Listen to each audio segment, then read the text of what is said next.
Stop worrying, make money, the first step to wealth. Don't worry, make money part 1. Imagine, it's 11 o'clock at night. Everyone in the house is asleep, but one person is still awake. The electricity bill is sitting in front of him, his bank balance is open on his phone, and just one question keeps spinning in his mind. How will the household run next month?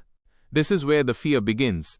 Because often, poverty isn't just in the pocket, it builds a home in the mind as well. A person works hard and earns, yet every month it feels as if the money vanishes the moment it hits their hand. And the curiosity is whether to truly earn more money, is it necessary to run around more first, or is it more important to reduce the worry first? Can our tension itself become the biggest wall in the path of our earnings?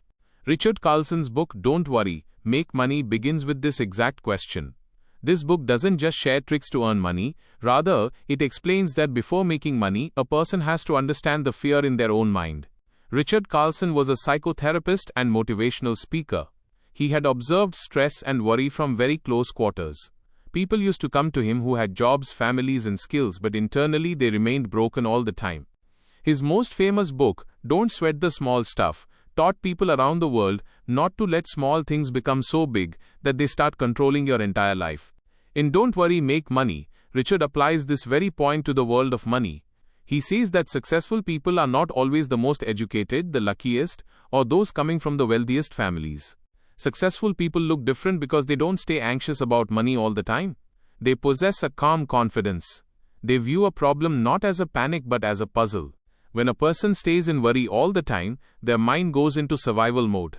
Then they fail to see opportunities, cannot build connections, and fear pulls them back while making decisions.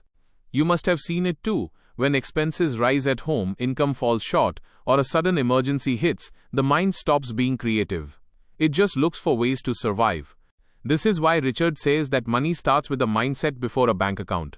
Only when the mind is a little calm can a person think clearly about what the next step should be.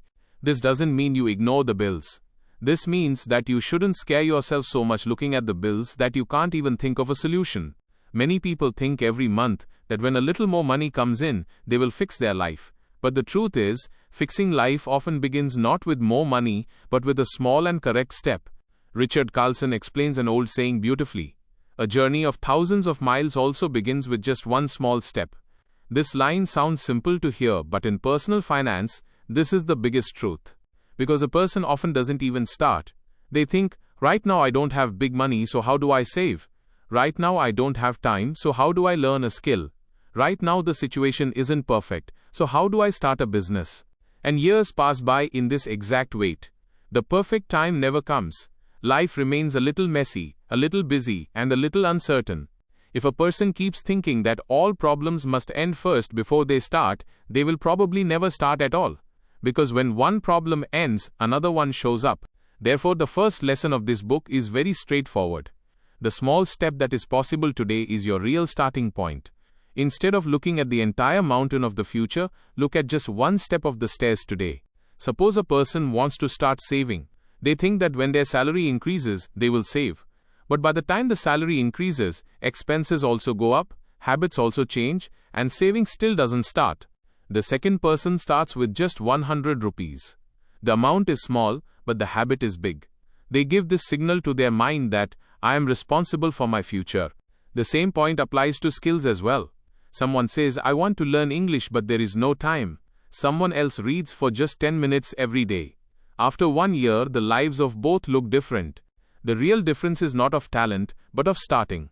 The person who makes a start keeps learning along the way. The one who just keeps thinking keeps making the fear even bigger. Richard Carlson saw this exact pattern in his own life too. He found that successful people don't go ahead with a perfect plan every time. They take small actions, then make the plan better through experience. The person who worries demands a guarantee first.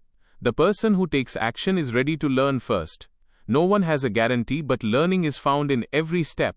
Many times we think about what will happen if failure occurs. But another question should also be asked, what will happen if I don't even start?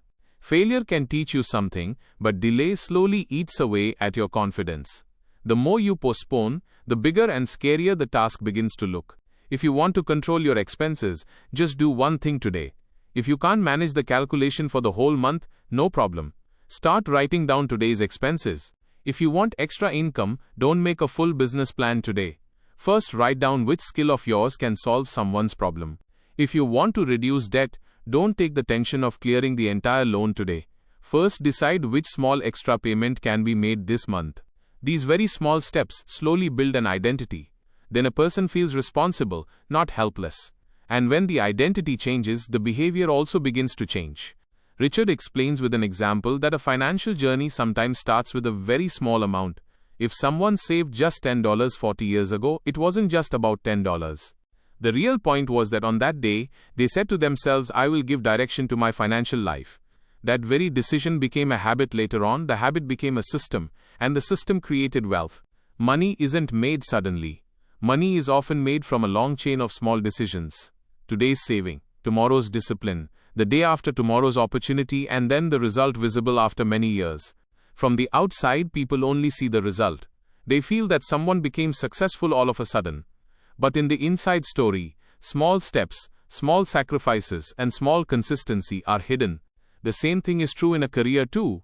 A young graduate is looking for a job. They feel that the market is bad, competition is high, and chances are low. If they just keep worrying, their confidence will keep dropping. But if they send one resume every day, improve one skill, talk to one new person, then slowly, movement will begin. Movement is very necessary, because a still mind creates fear, and a moving mind creates hope. When you walk, paths open up on their own. For the earning member of a family, this lesson is even more necessary, because they have the pressure of the entire house, not just themselves. But letting pressure become panic is the biggest mistake. The responsibility of the house can be big, but the path will still be made through small steps. Understanding expenses, differentiating between need and desire, keeping small savings, and slowly thinking of new possibilities for income. Here it is important to keep one thing in mind. Giving up worry does not mean becoming careless. Giving up worry means that you make decisions with clarity, not from fear. A careless person runs away seeing a problem. A calm person stops seeing a problem, understands it, and then takes action. Both might look calm from the outside, but they are very different from the inside. In Richard Carlson's thinking, money and joy are not enemies of each other. He says that abundance doesn't just mean a bank balance, but also a lightness in life. If a person stays irritated, angry, and stressed all the time in the race to earn money, even if they make money, they might still lose the joy of life. But when a person works with a relaxed mind, their communication becomes better. They talk to clients well, maintain patience in negotiations, and build trust with people. In business, trust is a huge asset. Many times, people trust the person before the product. If your mind is always in tension, then that same restlessness shows in your words too. Successful people move ahead because they are able to think long-term. Worry shows short-term fear, but a calm mind shows long-term direction. When you are in too much worry, even a small problem looks big. And when the mind is calm, even a big problem breaks down into parts and begins to look manageable. Suppose someone has to write a book. They think, how will I write a whole book? So many pages, so much research, so much time. And they give up even before the first page. But if that same person decides to write just one page every day, in a few months a manuscript can stand in front of them. Big work is made only through a small routine. The same point applies to business too. Everything is not clear while starting a new business. What the product will be like, whether customers will come or not, whether there will be profit or not, all this creates fear. But the first step can be to understand the market. The second step can be to make a small sample. The third step can be to take feedback from a few people. Every step gives you information, and information reduces fear. Often fear is big because things are not clearly visible to us. When you take action, the mist clears a little. You get to know which path can work and which cannot. This is practical wisdom. Worry creates a story in the mind. Action shows the truth on the ground. Therefore, rather than living out failure just in imagination, it is better to do a reality test on a small level. The message of this book is very human. Richard Carlson doesn't say that you will never be afraid. Fear is a human emotion. But fear should not sit in the driver's seat. Fear will not drive the vehicle of your decisions. Awareness, patience, and small steps will drive it. Even if fear is sitting alongside, do not give it direction. Every morning, ask yourself a simple question. What small step can I take today to make my money, work, or life better? The question is small, but the impact is deep, because it turns your mind from the problem toward the solution. The mind searches for exactly what direction you give it. If every morning you only think about what you do not have, then the scarcity will look big. If you think about what you can do today, then the possibility will become visible. Abundance begins with gratitude and action. Recognizing what you have and stepping toward what you want can both go hand in hand. Many people think that they will be relaxed after money comes. But Richard's point is the opposite. Only when you think by being a little relaxed will your capacity to make money become better. Because in stress, you look for shortcuts. In a calm mind, you create a system. A shortcut gives temporary relief. A system gives long-term freedom. Therefore, if your bills are pending, take a paper and pen before blaming yourself. Write the truth. How much is to come, how much is to go, and which step is possible today? If income is low, don't sit down calling yourself unlucky. Ask, which skill of mine can improve? Which small work can become a side income? From whom can I learn? If you are a graduate and starting a career, avoid comparison. Don't look at someone's salary, someone's car, or someone's lifestyle and consider your beginning small. The first line of every big story can look weak. But if the writer hadn't written it at all, the whole story wouldn't have been born. Your financial story is just like this. Right now it is incomplete, but this doesn't mean that the ending will be weak. The ending will depend on what step you take today. Richard Carlson reminds us of just this. Worry is not a strategy. Worry doesn't pay bills, doesn't improve skills, and doesn't attract opportunity. The strategy is clarity, small action, consistency, and a slightly light mind. When these four things come together, a person slowly begins to change their situation. Today's first part teaches us just this. The beginning can be small, but a beginning is necessary. 10 rupees, 10 minutes, 1 call, 1 page, 1 decision. This is the first stone of your journey. But the story doesn't end here. Because after taking the first step, the biggest question comes, when fear, doubt, and people's words start stopping you on the way, how do you handle your mind then? In the next part, we will see how Richard Carlson talks not just about stopping worry, but about turning it into practical power.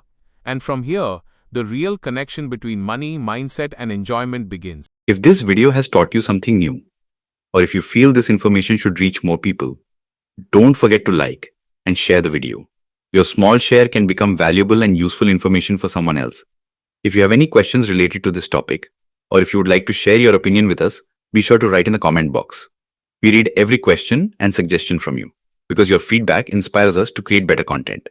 And if you want to keep receiving such interesting and reliable information about business, the economy, and the world in the future, then don't forget to subscribe to our channel GRT Business and also press the bell icon so that you get notifications of every new video directly. At GRT Business, we always strive to provide you with accurate, balanced, and reliable information. Our news and analysis are prepared based on information obtained from various news agencies, public sources, and public opinion. We make every effort to verify and validate each fact as much as possible. But in case of any possible error or dispute, the responsibility lies with the respective sources. Our only aim is to present you with a correct and trustworthy perspective so that you can understand any topic better.